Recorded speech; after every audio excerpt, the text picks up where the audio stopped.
Good morning, guys.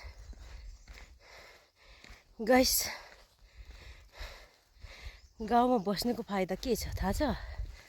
गाउँमा बस्नुको फाइदा धान रोपेर यसरी धान बोकेर मिलमा जानुपर्छ अनि यसलाई ल्याएर लोकल अर्ग्यानिक चामलको भात खानुपर्छ अनि यस्तो तकरा हुन्छ बारी बोकेर हिँड्न सकिन्छ। हामी यस्तो गर्छौं। त्यसै गाउँमा बसेको होइन नि गाइस म।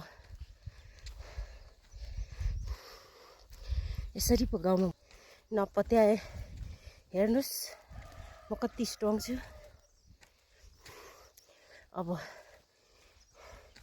मिलबाट धान ल्याएर मिलमा पिसेर ल्याएर चामल पकाएर खानुपर्छ लोकल।